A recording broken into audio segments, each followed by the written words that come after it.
Assalamualaikum warahmatullahi wabarakatuh. Alhamdulillahilladzi khalaqal mauta wal hayata liyabluwakum ayyukum ahsanu amala. Asyhadu an la ilaha illallah al-malikul a'la wa asyhadu anna Muhammadar Rasulullah al-Mustafa. Allahumma sholli wa sallim wa barik ala sayyidina Muhammad wa la hawla wa la quwwata illa billah. Amma ba'd. Hadratul kiram, hadirin hadirat, ibu bapak yang insyaallah dimuliakan dan dirahmati Allah Subhanahu wa taala. Kita bersyukur kepada Allah SWT atas segala limpahan rahmat dan nikmat yang masih diberikan kepada kita, sehingga pada malam hari ini di masjid yang mubarak ini kita masih ditakdirkan oleh Allah SWT untuk bisa bersilaturahim, menunaikan sholat isya, insyaallah nanti sholat tarawih dan witir secara berjamaah. Siang harinya kita sudah melaksanakan puasa. Mudah-mudahan rangkaian ibadah wajib, ibadah sunnah, sedekah, infak, zakat, lain-lain kesemuanya akan diterima dan diridhoi oleh Allah SWT. Amin. Salawat dan salam mudah-mudahan dilimpahkan Allah kepada junjungan kita besar Muhammad SAW beserta seluruh keluarga para sahabat insyaallah berikutnya sampai akhir. Hadirin ma'asyiral muslimin rahimakumullah. Menjadi seorang mukmin itu harus kuat. Pertama adalah kuatul iman. Kuat imannya, akidahnya, tauhidnya. Apapun pengaruh lingkungan, apapun yang akan mempengaruhi kita dari sisi fisik, non fisik, materi, non materi, di luar negeri, di dalam negeri, dalam aspek apapun kita harus kuat. Akidah ini harus kita pelihara, harus kita jaga selama-lamanya hingga akhir hayat kita. Banyak bagi sekalian kemudian akidah ini digadaikan, kalah sama harta, kalah sama jabatan, kalah sama pekerjaan. Mukmin yang kuat sebagaimana dicontohkan ketika para nabi dan rasul serta tabi'in dan tabi'in, para sahabat Rasulullah SAW, betapa Bilal yang terkenal seperti itu luar biasa menjaga, memelihara sampai akhir hayatnya. Bagaimana Sayyidina Abu Bakar, Umar, Utsman, Ali, semuanya itu adalah contoh-contoh kepada kita. Beliau-beliau itu adalah orang-orang yang menjaga akidahnya dengan kuat. Walaupun rintangannya, cobaannya, ujiannya sangat-sangat besar. Mungkin kita tidak mampu. Yang kedua, mukmin yang kuat itu adalah kuatul ilmi. Mukmin yang kuat itu dia wajib untuk membekal dirinya dengan ilmu. Tanpa ilmu, Bapak Ibu Saudara sekalian, kita tidak bisa membedakan mana yang hak, mana yang batil, mana yang diridhoi, mana jalan Allah SWT, mana yang tidak, mana perintah, mana larangan, mana yang sesuai, mana yang tidak sesuai. Ilmu itu harus diamalkan. Al-ilmu bila amalin kasyajari bila samarin. Ilmu yang tidak diamalkan itu bagaikan pohon yang tidak berbuah, sekecil apapun. Ketika kita sudah menerima ilmu seperti sekarang ini, dapat pengajian, dapat tausiah dan lain-lain, kita sampaikan, insya Allah itu akan menjadi amal jariah kita. Namun hadirin ma'asyiral muslimin rahimakumullah, ilmu jangan dijadikan sebagai Tuhan. Ilmu itu sesungguhnya dari Allah. Kita harus minta petunjuk kepada Allah Subhanahu wa taala. agar ilmu itu tidak menyesatkan kita. Ilmu itu sejalan dengan keridhaan Allah Subhanahu wa taala. Jangan sampai kemudian ketika seseorang sudah bergelar profesor, doktor, sudah lain-lain, malah dia akhirnya lupa kepada Allah Subhanahu wa taala. Justru seharusnya semakin dia berilmu, maka dia semakin tawadu, semakin rendah hati, semakin kecil dirinya di hadapan Allah Subhanahu wa taala. Orang yang kuat itu bukan karena ilmunya tinggi, tetapi juga dengan ketawaduannya, dengan kerendahan hatinya. Dia pelihara betul adabnya, akhlaknya, kepribadiannya, karakternya, sifatnya. Jangan sampai kemudian dia membanggakan ilmunya sehingga itu tidak akan bernilai di hadapan Allah Subhanahu wa taala. Iringi ketika ilmu itu sudah digali, dipelajari, tetapi jangan lupa adab, akhlak itu di atas daripada ilmu. Maka kekuatan mukmin yang berikutnya adalah ilmu. Kita bisa menguasai seluruhnya. Ya ma'syarul jinni wal ins, in istata'tum an tanfudhu min aqtaris samawati wal ardh fanfudhu la tanfudhuna illa bisultan. Silahkan sekalian jin manusia, engkau tembus itu langit, engkau tembus itu bumi, engkau tidak akan bisa menembus itu semua kecuali illa bisultan, kecuali dengan ini pengetahuan.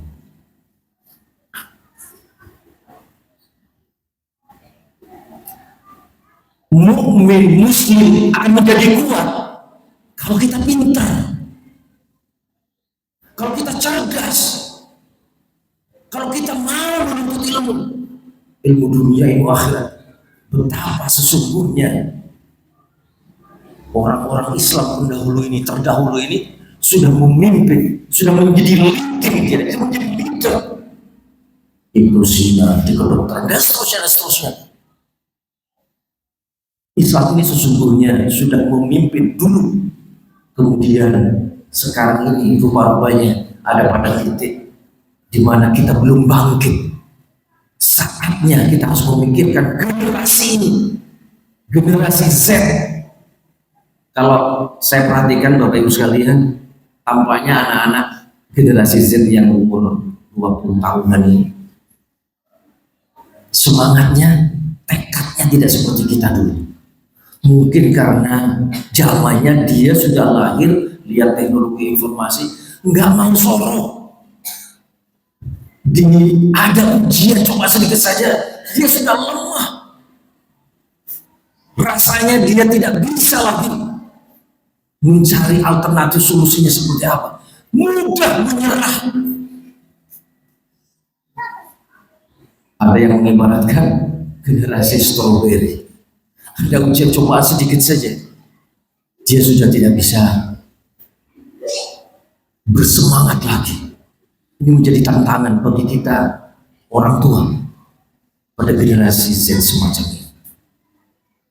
Yang ketiga, mukmin yang kuat itu adalah mukmin yang kuwatul jasad. Kuwatul jasad. Kuat apanya? Fisiknya. Itu tadi spiritualnya, akhlaknya, kepribadiannya ya. Tetapi harus diiringi, bangunlah jiwanya, bangunlah juga badannya.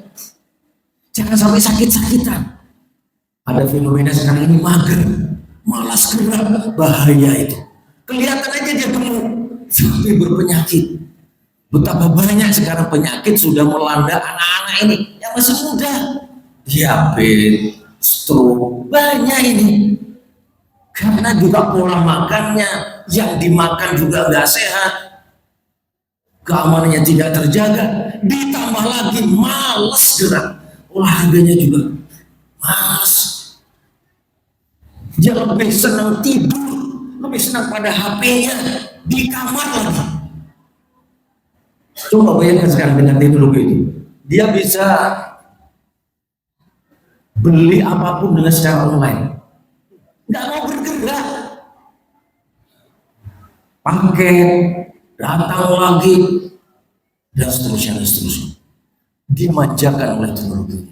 Jangan sampai kemudian kita punya generasi yang sakit-sakitan. Nggak bisa dibanggakan itu. Mana mungkin mukmin yang kuat, yang punya resilience, punya kekuatan tahan umat, mampu, nggak bisa kalau kemudian fisiknya tidak terlatih. Rasulullah SAW adalah orang yang terlatih. Kalau kita berkesempatan ke Mekah, ke Madinah, bagaimana medannya di sana? Beliau itu, Rasulullah SAW itu jalan kaki. Kalau kita lihat sejarah, ibu sekalian, sahabat Rasulullah ini fisiknya luar biasa. Beliau latihan memanah, beliau latihan berkuda, ahli perang. Nggak ada yang penakut-pengecut itu. Fisiknya terlatih. Nah, kita lihat sekarang anak-anak sekarang ini harus kita pacu, harus kita kasih semangat agar dia tidak menjadi generasi yang malas gerak tadi. Ini sangat bahaya, ibu sekalian. Saya selalu menyampaikan bahwa fisik ini harus dituntut sehat, harus mau hidup sehat, pola hidup sehat. Jangan sembarangan, harus bisa memilih makanan yang sehat itu yang seperti apa, pola hidup sehat yang seperti apa. Coba bayangkan kalau dia terus begadang seperti itu, bagaimana jadinya fisiknya, badannya. Padahal kalau kita melihat ilmu kesehatan itu, jam 10 itu paling lambat sudah harus tidur, karena nanti hati levernya itu bekerja untuk menggempur racun-racun di dalam tubuh. Nah, bayangkan kalau dia masih melek berapa hari, berapa bulan seperti itu, maka tidak jarang kemudian banyak generasi itu yang berpenyakit. Yang keempat, kuatul iktisad, kuat secara ekonomi. Ibu sekalian yang saya hormati, yang menguasai sumber daya alam, tambang, minyak, siapa? Kelapa sawit. Yang punya perusahaan besar itu siapa? Yang menguasai ekonomi kita ini siapa? Umat Islam memilih semua. Ekonomi yang sudah kuasai. Sekarang berapa pengusaha-pengusaha muslim? Kalau ekonominya kuat, kita bisa menyantuni, bisa memberikan sedekah. Aliyatul waliyah khairum min yadi sufla. Tangan yang di atas itu lebih mulia daripada tangan yang di bawah. Harus kaya. Ibu sekalian, saya ambil contohnya, Sayyidina Utsman bin Affan radhiyallahu anhu. Itu sahabat yang kaya. Sedekahnya itu tercatat dalam sejarah 300 ekor unta, 1000 dinar. Ayo kita konversi ya. 1 ekor unta itu konversinya 7 ekor kambing. 1 ekor kambing harganya 3 jutaan lah. Katakanlah 3 juta Pak ya. 3 juta kalikan 7 piro.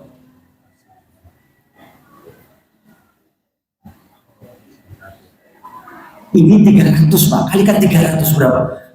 Kira-kira 6 miliar Pak. Zaman segitu sudah beliau miliarder, belum yang 1000 dinar Pak.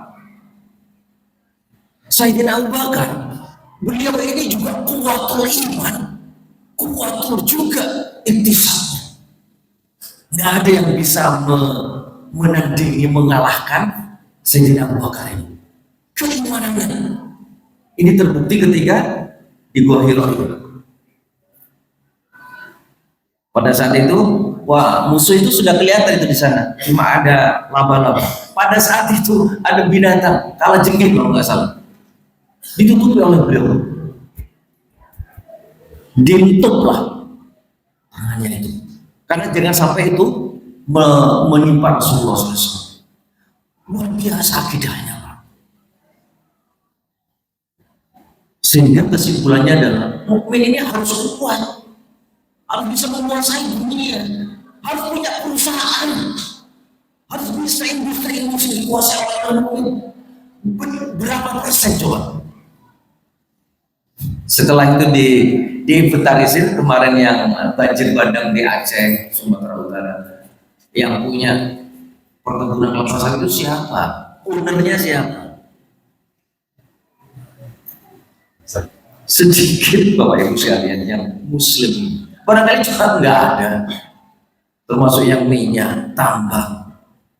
Insya Allah kalau di tangan pengusaha Muslim dia tidak akan merusak, karena sudah jelas nasnya dalam Al-Quran, Allah tidak suka orang yang berbuat kerusakan di bumi ini. Itu insya Allah.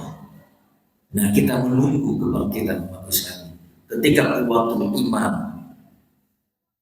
kemudian kuat juga ilmunya, kuat juga kuatul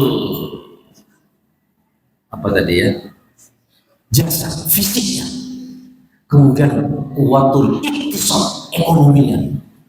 Kita menunggu. Terakhir Bapak Ibu sekalian, saya ingin sampaikan satu ya. Seandainya sholat subuh berjamaah, banyaknya umat Islam yang sholat subuh berjamaah sama jumlahnya dengan ketika dia sholat Jumat, insya Allah kita bisa mengalahkan Israel, orang Yahudi. Selama sholat subuh ini masih seperti ini, hanya 2 shaf, 3 shaf, tidak seperti banyaknya sholat Jumat, makanya kan harap kita bisa mengalahkan Israel. Itu di kitabnya dia, itu sudah tercantum, itu sudah ada. Makanya tentara Israel begitu lihat orang Islam itu sholat subuhnya, dia dilihat, dia tengok, dia berapa. Kalau sudah banyak, dia takut, dia khawatir, karena di kitabnya itu sudah ada. Nah, saya dapat kiriman WA itu ya, ada gerakan sholat subuh berjamaah subuh, salah satunya di Sragen awal Januari kemarin 2026. Luar biasa. Kemudian juga memberikan hadiah-hadiah kepada Muslim yang berprestasi dan seterusnya. Luar biasa. Seandainya semua bergema seperti itu, ada gerakan sholat subuh berjamaah di setiap masjid, mungkin bergetar itu musuh-musuh Islam. Dia akan khawatir, dia akan bingung, dia akan stres. Wah, ini tanda-tanda kebangkitan umat Islam. Itu Pak, salah satu indikatornya, cirinya. Coba kalau sholat subuh berjamaah itu banyaknya seperti sholat Jumat. Nah, ini apalagi bulan Ramadan. Adik udah bisa males. Rasa-rasa udah buka ya. Apalagi sudah sahur. Sudah situ. Padahal sudah pakai payung Pak. Situ. Oh terus ya. Loh, ini terus Pak. Enggak apa-apa. Niatkan saja. Dibesarkan dalam hatinya Bapak Ibu sekalian, ini tidak sekeras api neraka, siksa neraka. Tolong bos Pak, oh cuma air aja loh, itu juga air dari Allah. Tergantung niatnya. Harus benar. Saya menyampaikan tadi di mukaddimah, allazi khalaqal mauta wal hayata liyabluwakum ayyukum ahsanu amala. Artinya apa itu? Hidupnya kompetisi Pak. Perusahaan yang mau menang dalam persaingan itu harus kuat. Mukmin ini bersaing Pak. Kalau dia ingin tetap eksis harus kuat. Kuat ilmunya, kuat imannya, kuat iktisadnya, kuat jasmaninya. Ojo gila itu.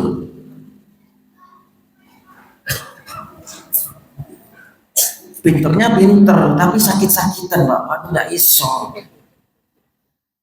Ekonominya punya perusahaan, tapi sakit Pak, nggak bisa. Jadi ada 4 Pak ya, pilarnya orang mukmin buat. 1, kuatul iman. 2, kuatul ilmi Pak, ilmunya. Makanya saya sangat prihatin kalau zaman 2026 loh, mosok punya anak nggak mau disekolahkan. Ojo dhuwur-dhuwur, mau aku dadi apa awakmu. Loh jangan gitu, Pak. Kita ini kompetisi. Yang ketiga, kuwatul jasad. Fisiknya harus kuat loh, Pak. Makanya sekarang ini kalau masuk di perusahaan manapun semi militer semua, Pak. Sekarang semi militer, Pak. Mau latihan perancang, apa segala macam. Coba perhatikan. Yang keempat adalah kuwatul iktisad, kuat secara ekonomi. Kita akan bisa memimpin, kita akan bisa mengaruhi, kita akan membawa itu semua di bawah kendali panji Islam, mukmin yang kuat. Mudah-mudahan yang sedikit ini mendapatkan manfaat, bisa memberikan hidayah, petunjuk, inspirasi, ilmu kepada kita semua, terutama saya, sehingga kita menjadi mukmin yang kuat. Kurang lebihnya saya mohon maaf. Terima kasih. Mudah-mudahan kita dipertemukan lagi puasa Ramadan yang akan datang, dan insya Allah kita diberikan kesehatan, Pak ya. Kalau nggak sehat nggak sampai di sini. Dan kita mudah-mudahan dipertemukan lagi oleh Allah Subhanahu Wa Taala dengan Idul Fitri yang akan datang, sehingga perbendaharaan amal soleh kita ketika menghadap Allah Subhanahu Wa Taala kita kembali dengan membawa husnul khotimah.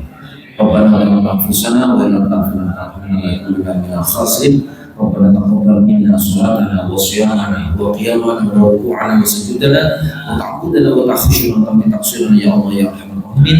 Rabbana atina fid dunya hasanah wa fil akhirati hasanah wa qina adzabannar wa adkhilna jannata ma'al abrar ja'alna zikra rabbal alamin. Wassallallahu ala sayyidina Muhammad wa alihi wasallam. Subhana rabbika rabbil izzati amma yasifun wa salamun ala mursalin walhamdulillahi alamin. Wallahu muwaffiq ala aqwamit thariq wa billahi taufiq. Assalamualaikum warahmatullahi wabarakatuh.